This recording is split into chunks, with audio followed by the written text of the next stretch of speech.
अगर हर बार मैसेज तुम करते हो, कॉल भी तुम ही करते हो, समझौता भी तुम करते हो और मनाने में आखिरी में तुम ही जाते हो, तो जरा रुककर ये एक सवाल पूछो खुद से कि क्या ये रिश्ता सिर्फ दो लोगों का है या सिर्फ तुम्हारी मेहनत का ही है। सच कड़वा है लेकिन सुन लो, लोग तुम्हें इसलिए नहीं छोड़ते क्योंकि उन्हें कोई और मिल गया है। कई बार लोग इसलिए बदल जाते हैं क्योंकि उन्हें ये यकीन हो जाता है कि ये तो कहीं जाने वाला या वाली नहीं है। जब तुम्हारी मौजूदगी गारंटी बन जाती है, तब तुम्हारी वैल्यू धीरे धीरे कम होने लगती है। और आज की ये वीडियो तुम्हें वही सच दिखाएगी जो हम सब जानते तो हैं, पर अपने ऊपर लागू करने से डरते हैं। पहला नंबर, तुम पीछा क्यों करते हो? सच यह है कि तुम प्यार में पीछा नहीं करते, तुम डर में पीछा करते हो। डर यह कि अगर मैं चुप हो गई तो वो चला जाएगा, अगर मैं एफर्ट नहीं दूंगी तो मैं इम्पोर्टेंट नहीं रहूंगी। लेकिन सुनो, जो इंसान तुम्हारी साइलेंस से चला जाए वो तुम्हारी आवाज़ के लायक कभी था ही नहीं। और हाँ, मैं श्वेता ये बात सिर्फ बोल नहीं रही, मैंने महसूस भी की है। पॉइंट नंबर 2, पीछा करने से वैल्यू क्यों गिरती है? साइकोलॉजी का एक रूल है कि जिसकी अवेलेबिलिटी ज़्यादा होती है उसकी वैल्यू कम हो जाती है। जब तुम हर वक्त अवेलेबल रहते हो तो सामने वालों को लगता है कि ये तो हमेशा यहीं रहेगी, और जब कोई चीज़ गारंटीड लगने लगती है तो लोग उसकी कदर करना छोड़ देते हैं। पॉइंट नंबर 3, जब तुम रुकते हो तब मैजिक होता है। जिस दिन तुमने पहले मैसेज करना बंद किया, हर बात एक्सप्लेन करना छोड़ दिया, हर बार एडजस्ट करना रोक लिया, उस दिन कुछ अजीब होता है। सामने वाला कंफ्यूज होता है, वो सोचता है कि आज ये साइलेंट क्यों है, क्या मैंने कुछ खो दिया?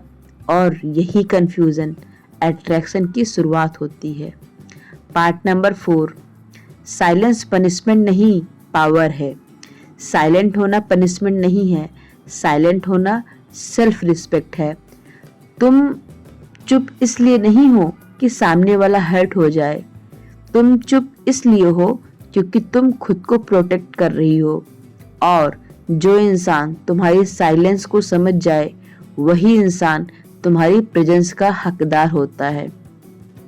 पॉइंट नंबर 5, लोग तभी पीछे क्यों आते हैं?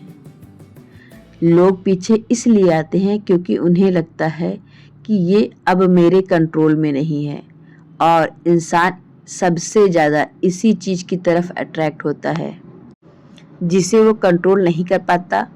जब तुम चेस करना छोड़ती हो तुम पावरफुल दिखने लगती हो। पार्ट नंबर 6, सबसे बड़ी गलती जो तुम करती हो, तुम सोचती हो कि अगर मैं एफर्ट नहीं दूंगी तो रिलेशन खत्म हो जाएगा। लेकिन सच यह है कि जो रिलेशनशिप तुम्हारे 100% एफर्ट से चल रहा है वो पहले से ही खत्म है, तुम बस उसे खींच रही हो। जैसे एक गाड़ी जिसे तुम सिर्फ धक्का दे रही हो, जब तुम रुक जाओगी तभी पता चलेगा कि सामने वाला ड्राइव करना चाहता भी है या नहीं। पार्ट नंबर 7, असली शिफ्ट कब आता है? शिफ्ट तब आता है जब तुम यह कहना सीख जाती हो कि मैं अकेले रह सकती हूँ, लेकिन डिसरिस्पेक्ट में नहीं। उस दिन तुम कम बोलती हो पर तुम्हारी बात में वजन होता है, तुम खुद को एक्सप्लेन नहीं करती और लोग तुम्हें समझने लगते हैं। पार्ट नंबर 8, याद रखो ये बात, जो इंसान तुम्हारे पीछे थोड़ा सा भी मेहनत करता है वो तुम्हें खोने से डरता है, लेकिन जो बिना कुछ किए तुम्हारा टाइम, तुम्हारा प्यार, तुम्हारी केयर सब कुछ चाहता है वो तुम्हारी कभी कद्र नहीं करेगा। आज से बस एक बात याद रखना, जो तुम्हें पाने के लिए कोशिश नहीं करता वो तुम्हें पाने के लायक ही नहीं होता। तुम ऑप्शन बनने के लिए नहीं बनी हो, तुम प्रायोरिटी बनने के लिए बनी हो। और अगर ये बात आज तुम्हारे दिल में थोड़ी सी भी चुभी है तो शायद यही वो सच है जिसे तुम्हें सुनना था। अगर यह वीडियो तुम्हारे दिल को थोड़ा छू जाए तो समझ लो ये तुम्हारे लिए ही थी। अगर तुम भी आज से खुद को चीप प्रूफ करना बंद करना चाहती हो तो वीडियो को लाइक करो और चैनल को सब्सक्राइब करो, क्योंकि अगले वीडियो में मैं जो बताने वाली हूँ वो तुम्हें इमोशनली स्ट्रांग बना देती है। तो मिलते हैं अगली वीडियो में।